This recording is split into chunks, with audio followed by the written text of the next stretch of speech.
so glad to see so many of you hanging in there and joining us again on our third Thursday horticulture topics, our third Thursday that's not always on the third Thursday.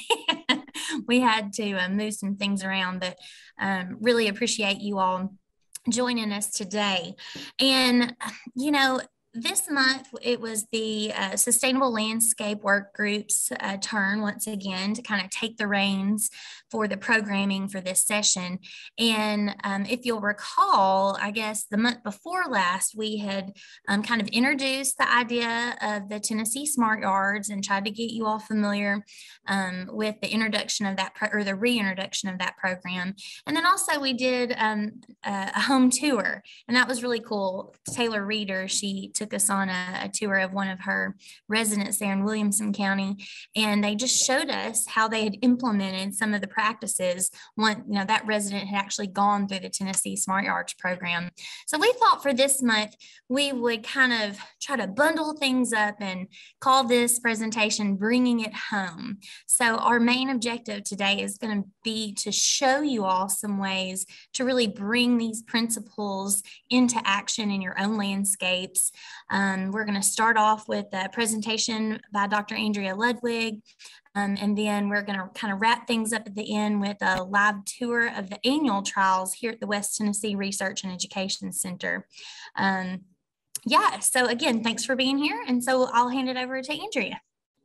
All right. Well, thank you, Celeste, and really excited to be here again with you all this morning talking about, of course, my favorite program, Tennessee Smart Yards, and really just kind of building on last month's program and building on the momentum that we've seen across the state. So we've had folks been certifying left and right from Mountain City to Memphis. So I'm really excited to see those yardsticks come in and then hear from them how they have achieved their Tennessee Smart Yard. So basically what type of practices they are implementing towards their journey towards the Tennessee Smart Yard. And really just today, we'd like to share with you some of the things that we've gathered from folks who are certifying with us and share kind of some really practical ways that people are adopting these practices that are not only benefiting their own private properties, welcoming wildlife into their yard, protecting water quality, but then really just enhancing, our environment around us, protecting the health and well-being of our communities, and making Tennessee even a more beautiful place to live, even inside some of our more challenging, urban environments, suburban environments, places where it could use a little bit of TLC, bringing some more natural and sustainable practices into places just to maintain the beauty that we have. So like Celeste said, we're going to bring it home today. Just in case you guys missed the last program or are new to the program, Tennessee Smart Yards is very action-based. And so this was a program that was built out, started at the University of Florida with their extension service and just took off with different extension services across the country. And so here in Tennessee, we have these 9 foundational principles, and each of these principles are put into action in landscapes. And under these principles, you'll find a suite of actions that hopefully are very adaptable for people to really just implement under their specific and unique conditions that each of us have in our own landscapes, given all the varieties of landscapes that we have around the state. So there's 35 different actions, again, very flexible.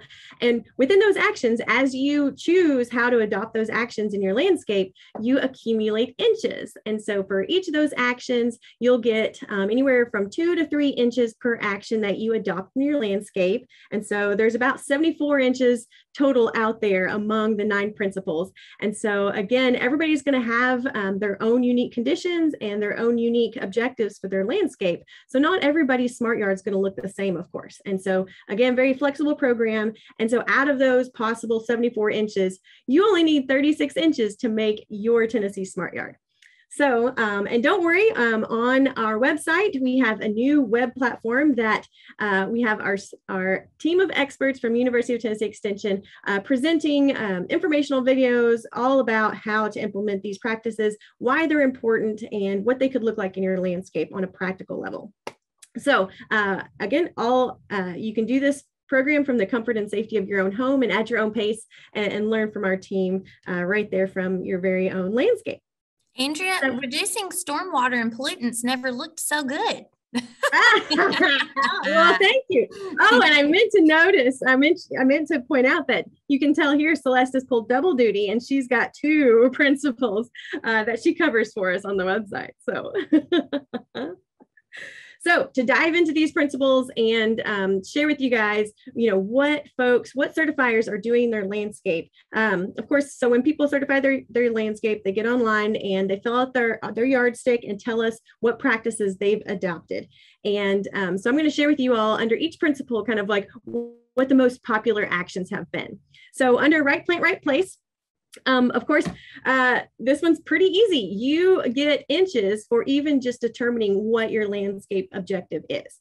So this might seem kind of like a little bit of a freebie, but really we're just wanting people to reevaluate, look at their landscape with fresh eyes and see where there's opportunities to maybe make some small changes and just kind of evaluate, is your landscape giving you what you need in terms of functionality? Because the most sustainable thing that we can do in terms of having a sustainable landscape is making sure that we're getting the benefits and our landscape is meeting our needs. And so we want to start there with making sure that we've got a plan in place. We're looking at our landscape. We're kind of thinking about how we want to use this landscape and what the potential could be. So this is, working from anything from small space, container gardening, balcony gardening. I've had a graduate student certify their balcony with us before. So really small spaces, of course, all the way to communities that have HOA requirements. Of course, we have, again, flexible actions here that can be adopted in many different ways. And so even if you've got that HOA looking over your shoulder from time to time, folks are finding ways to adapt these practices there, all the way to our more rural landscapes as well. So if you have big, wide open spaces, again, a lot of opportunity. Again, just looking at your landscape, determining what your landscape objectives are, and that gets you 2 inches towards your Tennessee Smart Yard. Under soils, managed soils and mulch, the most popular action has been just using that organic pine straw, pine bark, leaves, or hardwood mulch. So really just kind of saying that we don't need the dyed mulch, we don't need that added chemical in our mulch, and using a more natural source of soil protection. And again, this is going towards making sure that we're protecting our soils, but then also just beautifying the spaces, retaining soil moisture, all those benefits that mulch provides to us, but then choosing to use something that's not artificially dyed or using artificial chemicals. So just some ways to practically adopt that practice in your backyard, of course. Reduce, reuse, recycle. The most popular practice here has been to use your landscape waste on site.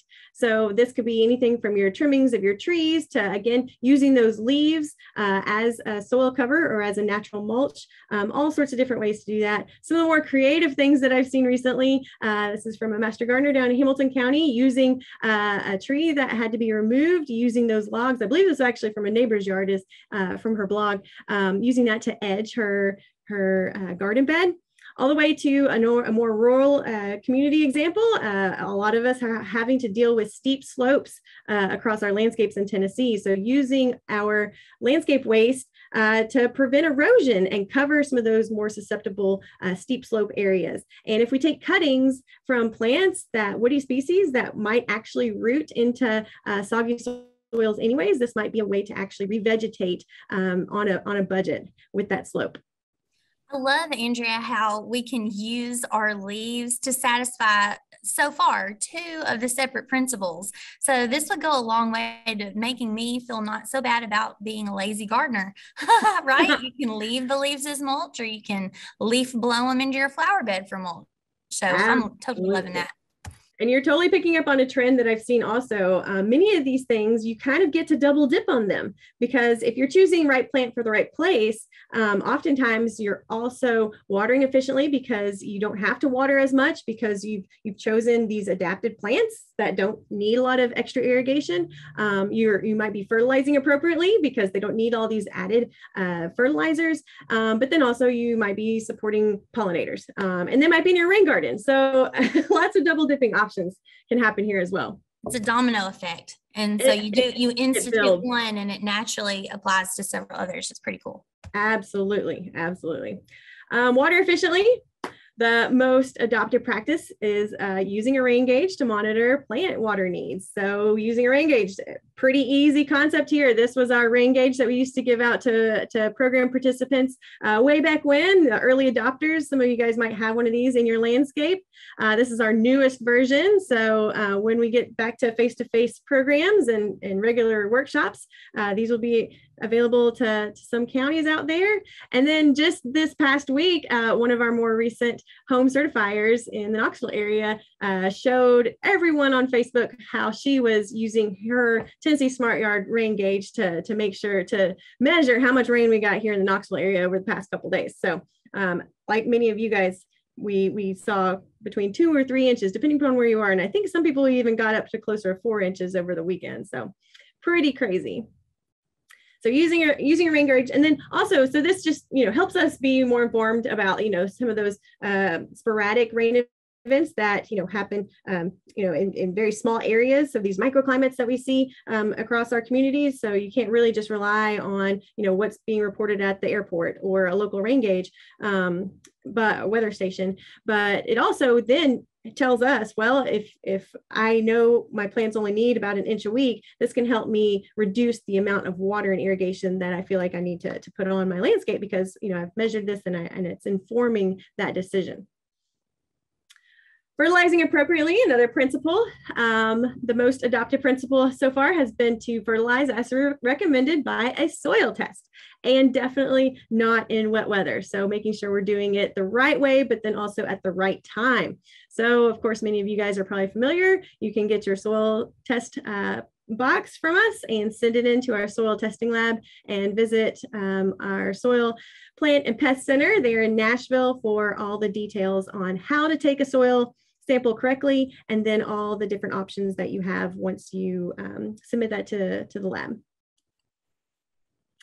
Manage yard pests. This principle, one of the most popular action has been to protect beneficial insects that control pests and support pollination.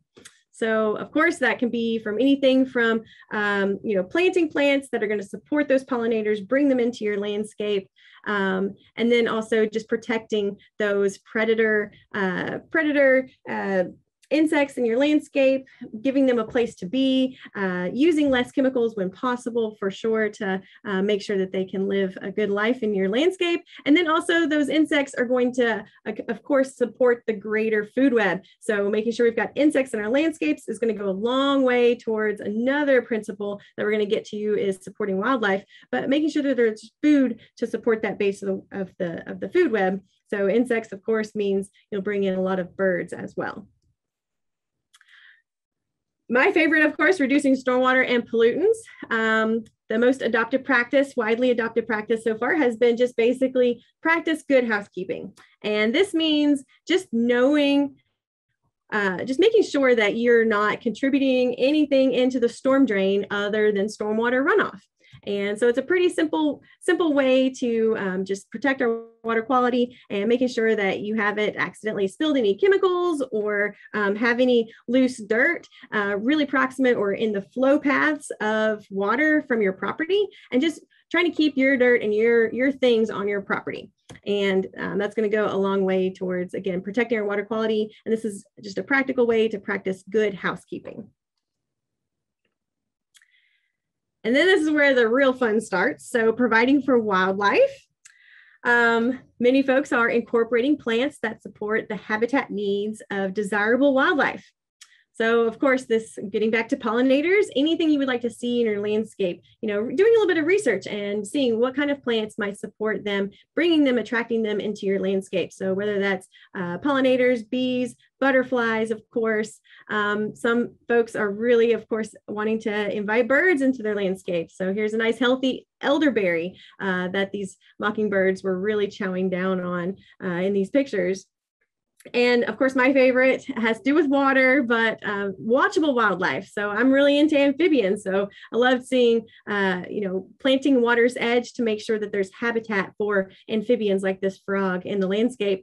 And then getting to those beneficial insects, this also is supporting the life cycle of dragonflies. And dragonflies, of course, are a big predator of mosquitoes, both as larvae in the water, but then also in their adult form. And so having this vegetation along any sort of water's edge helps support their life cycle because they need it to emerge into their adult form.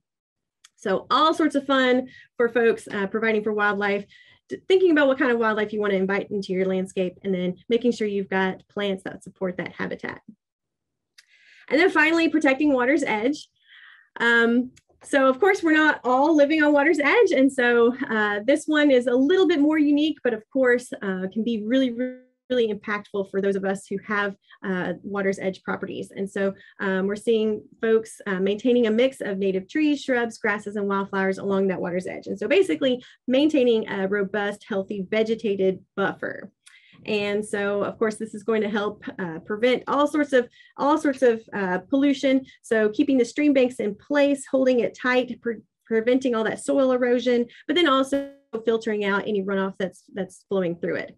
And so a practical way to revegetate a bank that might be failing in your neighborhood or maybe in your landscape would be to get some cuttings from some native shrubs. A lot of these will propagate in saturated soils just from a cutting in the dormant periods. So this winter, right now would be a great time to go scout your area, see what kind of native shrubs you might have that would be suitable for live stake propagation. And then this winter, go take cuttings and then jam them into the toe of any vulnerable stream bank, any place that you want this vegetation to grow, and it will root and grow you a whole new plant. And we've got some publications on that on our extension website. So here is just a little bit of teaser. So these folks who have certified their landscape, of course, you turn in your yardstick with those 36 inches of actions that you've taken in your landscape, and we will return to you your official, personalized, certified Tennessee Smart Yard wall certificate. And then you'll be eligible to purchase our metal sign. So this is available for purchase in our e-marketplace, $30, just $30, and that includes shipping. So, and we're at about 65% buyership of these yard signs. And the feedback that we've gotten is that, not only are they really proud to showcase their yard, but really they're using it as a tool to tell others where you might have a pollinator meadow or just want to educate your community, your neighbors on what some healthy alternatives might be. This yard sign really is a good conversation starter. So a little bit more on feedback, what folks are saying they're looking forward to when asked about what they're looking forward to in their Tennessee Smart Yard, adding even more native plants, watching the wildlife come to their yards, inviting birds, and showcasing to others, what some sustainable alternatives might be to some of the more conventional ways that landscapes can be managed. So when folks turn in their yardsticks, we also take a look at the watersheds that Smart Yard is protecting. So here are just some of the watersheds across Tennessee that are being protected by Tennessee Smart Yards, 1 yard at a time. So invite you guys to visit the website if you haven't already. Take a look at all the resources. Take a look at Celeste and Natalie and myself and other extension folks trying to showcase some practical tips for sustainable, healthy landscaping in your backyard. Awesome, Andrea. Thanks so much. So y'all, if you don't see your watershed in this teardrop over here, that means, we need to get you in this Smart Yards program. We want to have the state equally represented, right? So we're getting pretty heavy in the Harpeth and Cumberland area. Yes, I'm loving true. that. So let's continue that popular trend, but let's encourage our neighbors to join in as well. Okay, so thank you so much. And I guess it's my turn. I am at the West Tennessee Research and Education Center. I also feel like I failed to introduce myself at the beginning. So I'm Celeste Scott, extension agent in Madison County, if you didn't know who I am. And so we're here at the West Tennessee Research Education Center in Jackson. And I'm going to take y'all on a live virtual tour of the grounds here. We're obviously, we don't have time to do everything, but since our theme today is bringing it home, I'm going to focus on a few different areas of the garden. So I want to introduce y'all to, I'm going to be talking while I'm getting my phone joined on so we can take us to some beds here in the parking lot area. And that is usually where Jason Reeves, who's the curator of the grounds, he likes to create some designs in those areas. And so I feel like that's an awesome way to show people practical ways to use these plants that we're researching and doing trials on here, and how to incorporate those in your own gardens and how to use them in a very artistic way.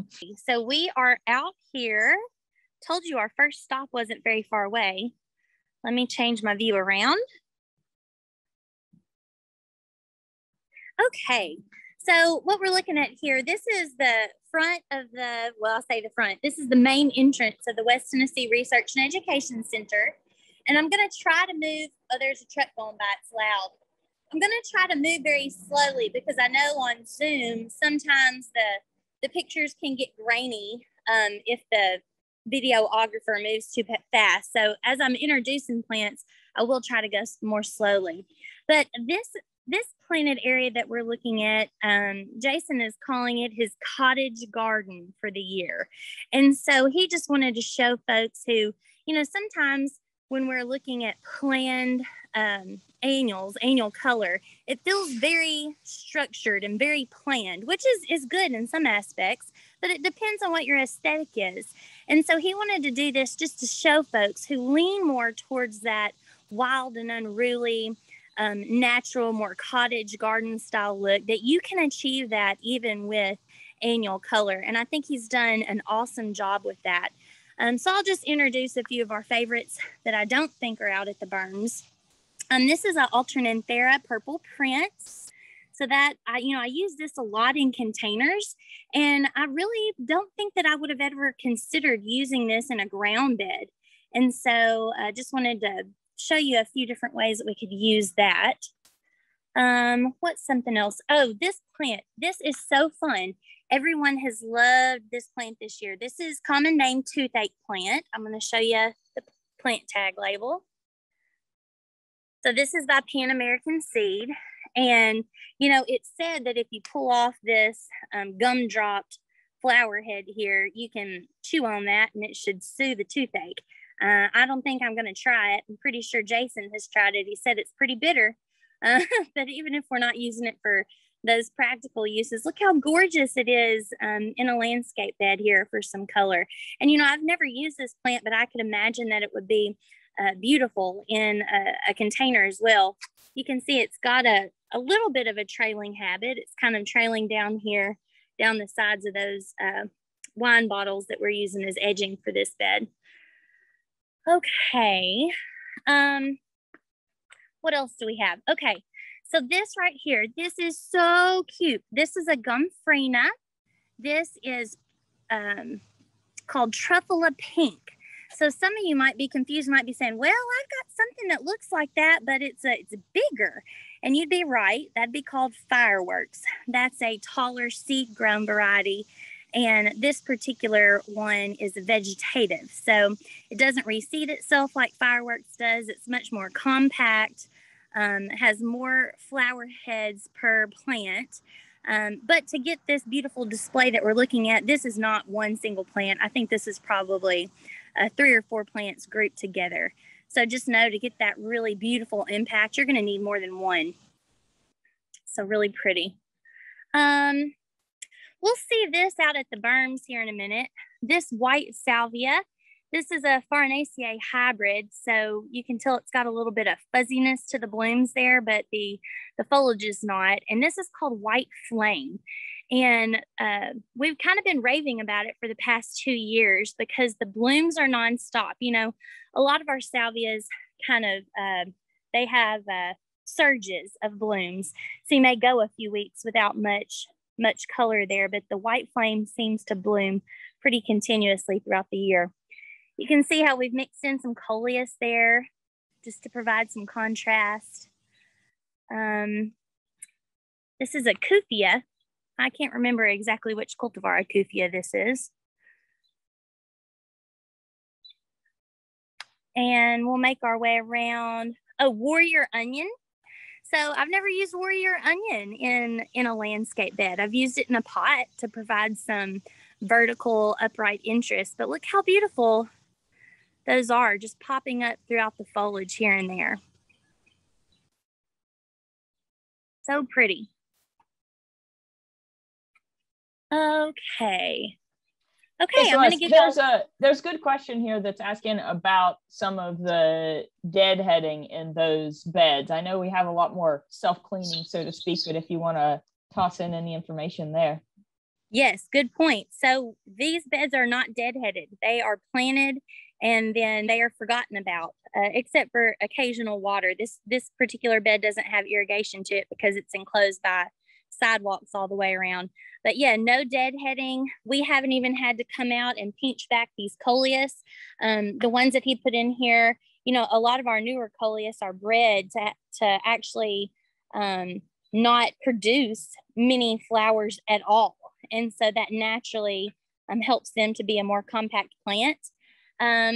You can see we've got some of these hybrid zinnias here. These do not require deadheading. I think this is probably a hybrid between Angustifolia and Elaeagnus. I can't remember the particular, maybe it's the Profusion series. Actually, I think this is the Zahara series that we're looking at right here because the leaves are very fine. So those don't require deadheading. You can also see we've got a lot of foliage going on here in this bed. So that's helpful as well. So yeah, good question. Talking about plants for the right place, right? We're trying to apply some of these sustainable principles. And I know a lot of people hate Liripe, but let me show you a wonderful example of how it's being used in an appropriate fashion. Look how beautiful. It's in bloom right now. Even when it's not blooming, it's attractive. And it prevents our workforce here at the station from having to do tons of weeding in these beds where we have hollies planted. And so it's doing exactly what we wanted it to. It's spreading, it's filling in, it's preventing weeds. So some plants, even that people don't care for too much, can always have a practical use in some parts of the garden. But even from far away, you can tell this bed has a huge impact. Look at this castor bean, this purple leaf castor bean. Oh, it's one of my favorites. It is so pretty. And it just gives it a real tropical feel.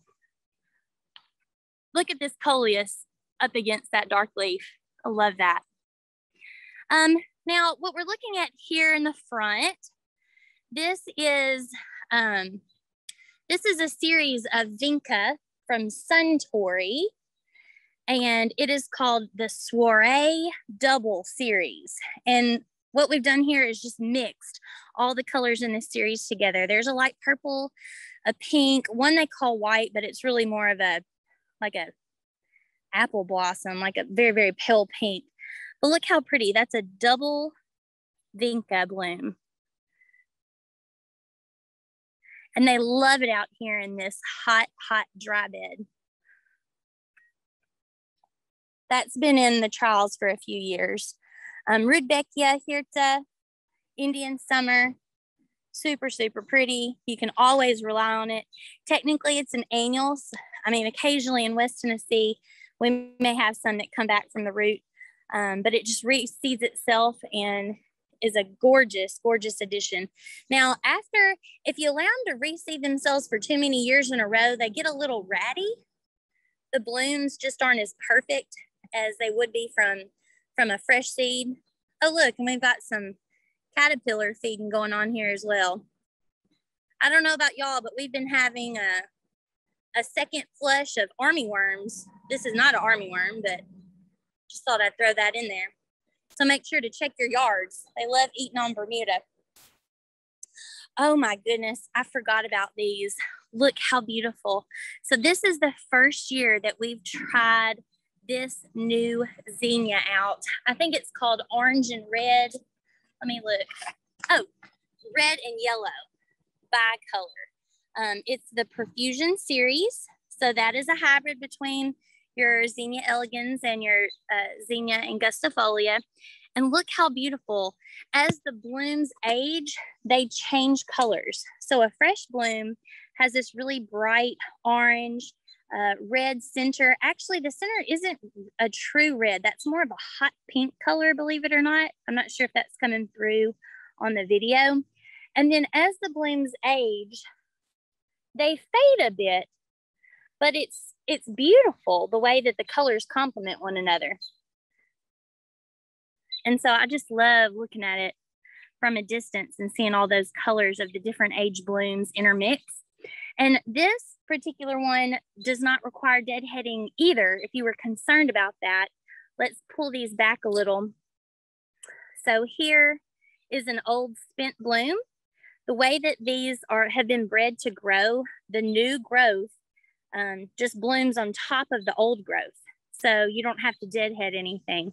See, we've got some new blooms, buds coming on right there, right there. Oh, we need to get something out here. We've had some caterpillar feeding on our newest blooms, but isn't that beautiful? So that's Profusion red and yellow bicolor. That's a new in our trial. I'm sure it's going to rate well. And then I wanted to show y'all this. I loved this planting. I wonder if oh yeah, I can turn it sideways. Good. This might be better for y'all to see things. So these two coleus, Jason planted these, kind of intermingled them almost in a checker pattern, but you can tell we tried to have some movement through there. And these two coleus are in the same series. Flamethrower, I believe, is the series. And the cultivar name for the red one is Salsa Rojo, so red salsa. And the green one is Salsa Verde, so green salsa. And I just wanted to show that off because I just love the way it looks. It makes me so happy when I pull into the research center. This is the entrance to the parking lot. And these actually, you get a better overall impact if we did come in here and pinch the top side of some of these reds. They're kind of outgrowing the green. You can tell they're quite a bit taller. And you would be able to see that pattern a little more, but still beautiful, even without the pinching. Okay. Oh, vertigo. If you're not familiar with vertigo, that is a pinnacetum ornamental grass. That is probably 6 feet tall, and it will get that tall in one season. So it's not a perennial, it's an annual, but it's gorgeous. Provides good height and contrast. That was just an introduction to kind of how you can come out to your UT gardens and see great examples of how to use some of these plants in combination with one another, get some good ideas on how to mix colors and textures. And now I'm taking us out to the berms and just going to kind of touch on some of my most favorite trial areas.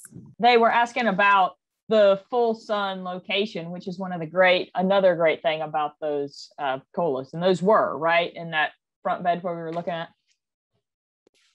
Yes, those certainly were. So those are vegetative. They can tolerate full sun. Of course, that bed actually, no, it does have irrigation in that bed. So I'm sure they do get some occasional watering, but nothing on a very routine basis. And so, yeah, that's the great thing about our newer coleus. I remember in high school when I started working in the garden centers, they didn't have those. Yeah, we grew those wizard or Kong, and we had to pinch the blooms off of them and put them in the shade. So it is pretty fun how things have changed in the last 20 years. Those new coleus, they're pretty tough. Okay, I'm trying to decide where to start. Okay, let me turn my screen around.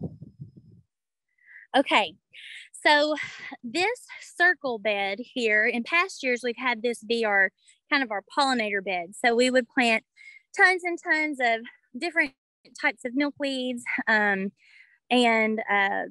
just lots of different things that would attract pollinators, serve as host plants as well as pollen sources. But this year we decided to make it our display garden for our vinca from Suntory. So we have a series here called Soiree Kawaii, like Hawaii but with a K.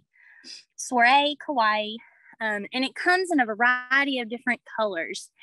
And we have trialed this for, I think this will be our 3rd year, and we have loved it since the very beginning. It is gorgeous. It's more compact and has more flower heads on it than our traditional Vinca would. I'll have to say I'm still a huge fan of Titan. That's one of my favorite series of Vinca. I love the dark red Titan, but this one is coming in a close second for me. I love this hot pink. It is just a solid cloud of blooms, and this does not wane. It's constant. So you never have a period where these are not covered in blooms.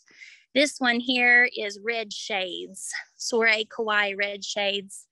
And you can just go around the wheel. I'm not going to take all the way around just to conserve time, but just to give you an idea of why it's important that we go out and visit our demonstration gardens and our trial gardens so that you can see the new things that are coming out on the market, know what to keep your eye out for when you're visiting your nurseries, and really see how they're performing in some practical situations. These beds also do not have irrigation. Now, sometimes they'll have to come out. I think they've probably irrigated manually with overhead sprinklers, maybe twice early in the spring, just when things were getting established. But look how beautiful. Oh, and if anyone was wondering, this is Miss Canthus Fireworks, I believe. So you can see it's got some purple variegation, purpley pink variegation to the leaf. Some are more pink than others. It's quite strange.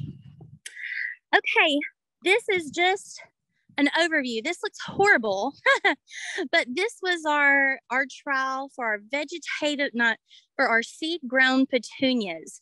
Seed-grown petunias are just not as vigorous here in the Mid-South as they are in areas further north. You can see beautiful examples of them at the breeders' locations, but they are just not kicking it for us here in West Tennessee. So won't spend much time on that. Yeah, and Celeste, one thing, and this kind of just popped up in the chat box about the seed versus vegetative. I guess we probably should clarify that essentially everything was put in as plants, but some of the plants were grown in the greenhouse from seed and some were rooted cuttings. Exactly. Yes. So when we got in that material, they either came in from the supplier as a seed or they came in as bare root cuttings and they were planted or as plugs.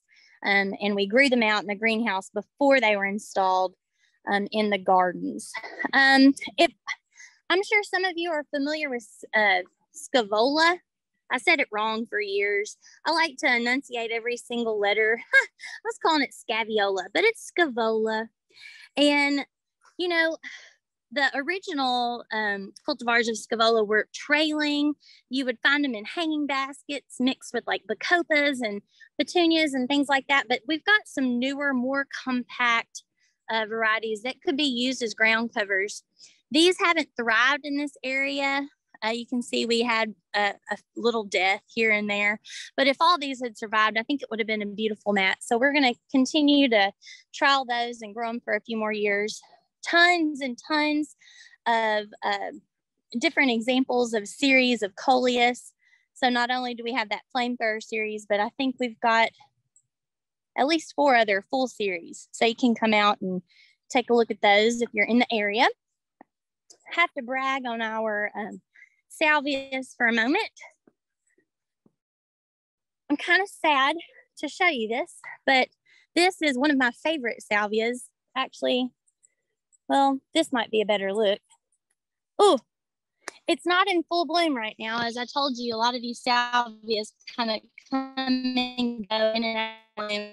But this is one of my favorite ones. This is fuchsia, rockin' fuchsia. That series, it's called the Rockin' series. So there's a Rockin' Blue, there's a Blue Suede, several others, but this one's called Fuchsia. And I really like it because even when the blooms are gone, those purple calyx still hang on for a while. And so they can be attractive. But you can see overall right now, we're in a period of a slump for this particular plant. It's past a peak and we're waiting on some of those new buds to develop. So you might be wondering, why in the world do they have that old-fashioned red salvia growing there in the garden? And the answer is because they have so heavily bred these salvia, these annual salvia, to be compact that we've just lost some of the height and some of the usefulness that they can provide in the landscape. So Jason looked and searched and tried to find as many cultivars of Salvia splendens that he could that was in the range of 24 to 36 inches tall. This particular one we're looking at is Lighthouse. So he grew these from seed and dispersed each of these to several of our Master Gardener members and myself. And we're kind of doing a little miniature trial at our own gardens. And we're all going to report back and tell them which were our favorites. So it's kind of a 90s throwback going on there. Yeah, you got it. Yes, definitely. And so this is our own little miniature citizen science project that we have going on. Another cultivar is Bonfire. They're all very similar in appearance. Bonfire, I'm trying to remember all the names. Lighthouse Red. We don't have them all labeled out here. They're kind of on the back side. We hit them. Yvonne's Giant. That was another. And Rambo Red. And it's not doing so good, but I think that has to do with the soil in that particular area much more than it does with the actual plant, because mine's looking fine. Let's go up to the front and I'll kind of show off some of our lantana. I love the Luscious series lantana. Oh, before we get there, I have to show off my favorite marigold. Natalie, I know you have a deep-rooted hatred for marigolds, but I love them. I think they're so fun to make me happy. I should report back that I grew a marigold this summer that I really liked. It was a tinifolia. It had really fine thread leaves. So, I mean, I'm in recovery. Oh, good. I'm glad. Good to hear it. This is one of my favorites. It's called Big Duck Gold. And there's also a Big Duck Yellow. It's just a little more, it's like a lighter yellow color. And the plant itself is huge. I'm saying it's like 2.5 feet tall. But at the same time, it's compact and well branched. It's not falling apart, splaying apart, you know, when we get rains on it. You can see how sturdy the stems are and how well they're holding the blooms. Let me show you. Compared to my hand, that's one bloom. It's huge. And they're just beautiful. I couldn't find these this year. I didn't scoop them up quick enough at the spring plant sale. They were all gone by the time I got there, and I couldn't find them at local nurseries, so I had to settle for another cultivar. And let me tell you, I was severely disappointed. So I'm gonna try my best to either order my own seeds or make sure I'm the first person in line for those next year.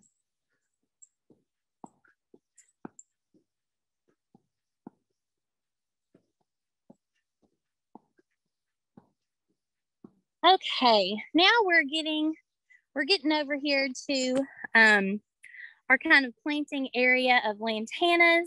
And I love having all these different series planted together because you can see the difference in growth habit. I'm sure you're familiar, most of you are familiar with lantana, but you can have some lantana that gets, you know, 1.5 feet tall, kind of makes a small little bush, while others are very prostrate and grow essentially nearly flat to the ground. But I do love the Luscious series, which is one we're looking at right here. This one's called Berry Blend. And so it has those nice pastel colors, a lighter pink mixed with yellow. That is one of my favorites. We'll just move down the line. I'm not sure what they're all called. I'll have to look for their plant tags. Look how vigorous they are, y'all. And this is probably, well, I can't show you a video of myself, but these are up to my hip. If you're wondering how tall these are, those are up to my hip. So it's about a 2.5 foot bush. And I think that one was so vigorous it was taking over some of the others. And these are in a lull of bloom too. A week ago, these were covered in color. And now you can tell they're kind of resting before they open up their new buds. You can see them coming on. Got a whole crop of new buds out there just waiting to open up. I think in the back, that's Luscious Yellow. It's a nice light yellow color if you're not a fan of those warmer yellows. I actually have the yellow in my flower bed this year and would agree. It's kind of a butter. It's really pretty. Yeah. And there's a garden spider. Yay. we'll let him do his thing. He's trying to eat, help us out. And then we get into another series. This one's called Shamrock. Shamrock, yeah. I don't remember growing it in years past, so this might be a new addition, but it's probably only about 10 inches tall. You can see it's not as vigorous a grower. Stays much more compact. You can still see the individual plants. And we've got a range of colors in that Shamrock series. Now this is Luscious Royal Red Zone. Let me get up to the tag. And this has been a crowd favorite for several years now. We've got more of a, not a true red again, but it's a dark, dark orange. That's been a favorite for a while. So, one more before we cut it off. Not cut it off, but before we wrap the tour up.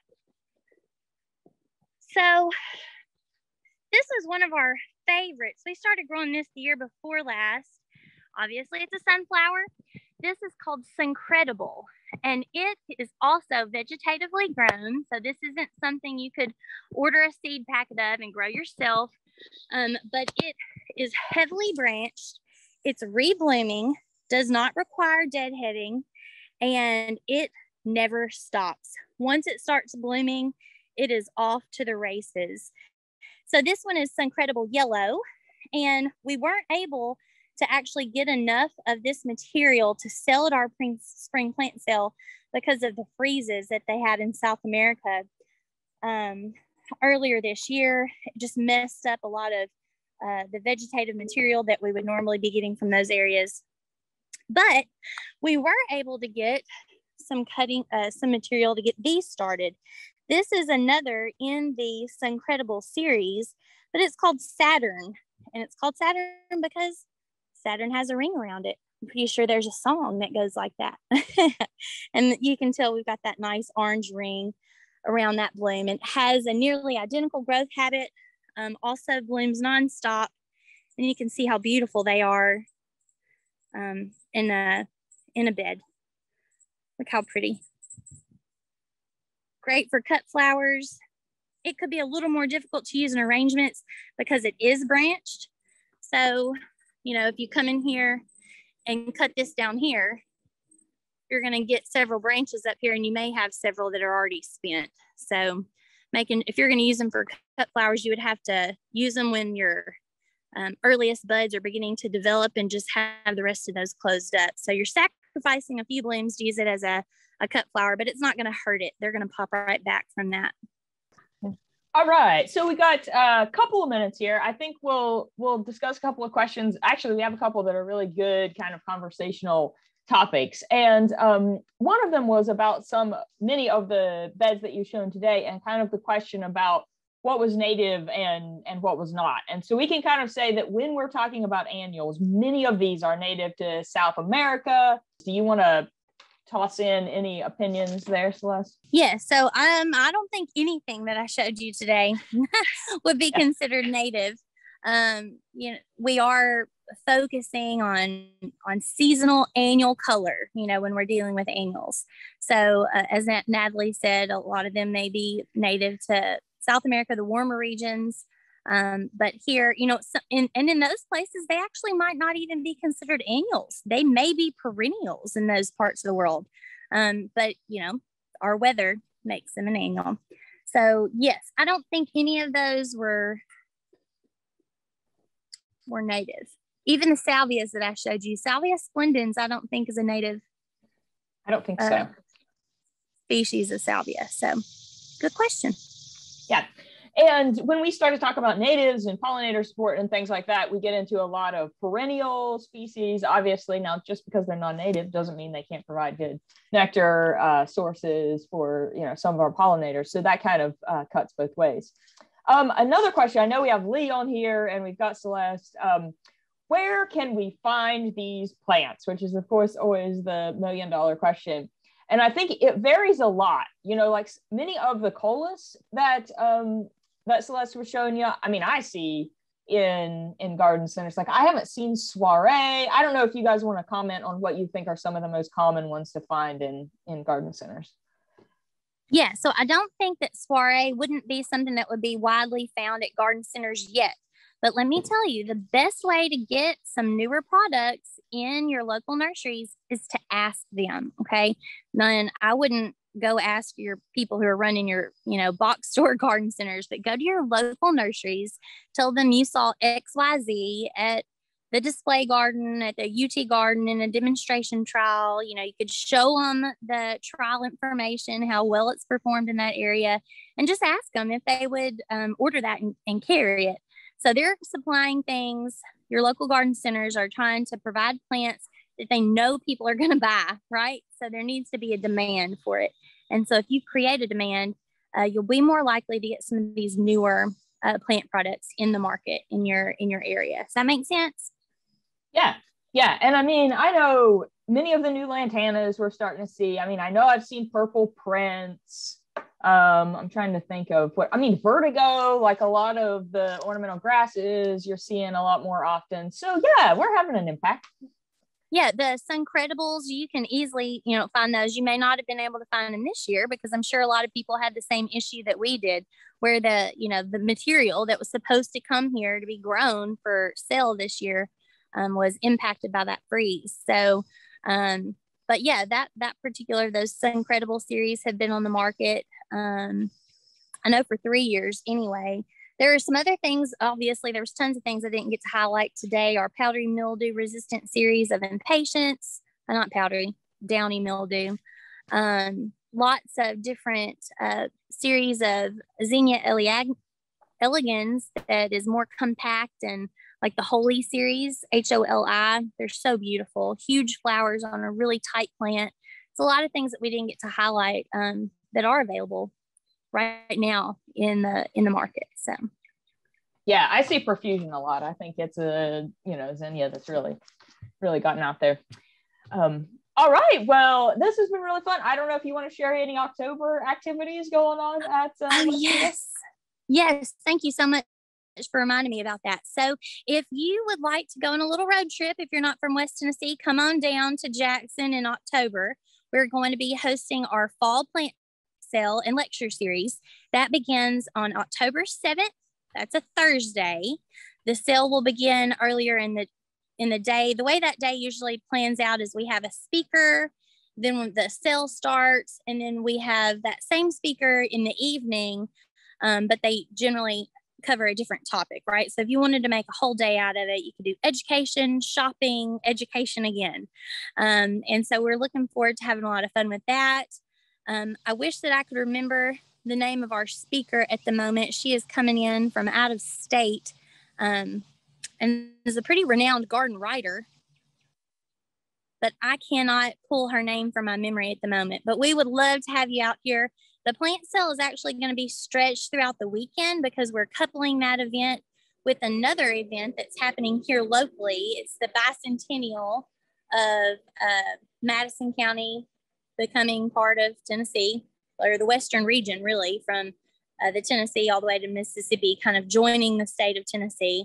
And so we're hosting a lot of community events, and we're going to have a kind of a heritage type folklore festival thing going on here that weekend. So the plant sale will last Thursday, Friday, and Saturday, and the big bicentennial event is on Saturday. So if you'd like to know more information about that and all the different things that are going on, we're going to have quilt shows, antique tractor shows, lots of vendors showing heritage skills and things like that. So it'll be a fun day, but check us out at the West Tennessee Research and Education Center's website. All right, thank you very much. And for Extension Master Gardeners on the call, I just wanted to let you know we're going to be in the Western region in the middle of September, just about exactly a month from now, for our Western Region Master Gardener Conference, and all of that information is on the homepage. One thing I'd like to add, just remind everyone, the 31st of this month is our Fall Gardeners Festival in Crossville. And so we've got a huge event planned, some great speakers lined up for the day. And so that's free of charge. And we'd encourage everybody to come over to the cool Cumberland Plateau for the Fall Gardeners Festival. And information on that can be found at our Cumberland County Master Gardeners website. It can be found at the UT Gardens website or the UT Plateau Research and Education Center website. Or if you want, you can email me at gupchurch@utk.edu, and I'd be happy to share information. But encourage everyone to come over and join us for the Fall Gardeners Festival, Tuesday, August 31st. All right. And I'll piggyback on that real quick. And we're going to have a Smart Yards table there. And I'll be giving a talk on rain gardens. And there's a demonstration rain garden there that we'll be looking at. So thanks for mentioning that, Greg. I'm going to head that way from Knoxville, and I'll see you in Cumberland County. Me too. And I'm looking forward to a respite from the humidity. So coming your way. The breeze is always blowing on the Cumberland Plateau. I just put the link in the chat box, so you've got all that information. A lot of great stuff happening over the next couple of months, most of it outside, and so we'll have a good opportunity to see plants and see each other. And thanks so much for joining us. We're at 5 after, so I think we're going to go ahead and sign out. But Andrea, Celeste, this was awesome. Thanks, guys. Bye. Thanks. See y'all later.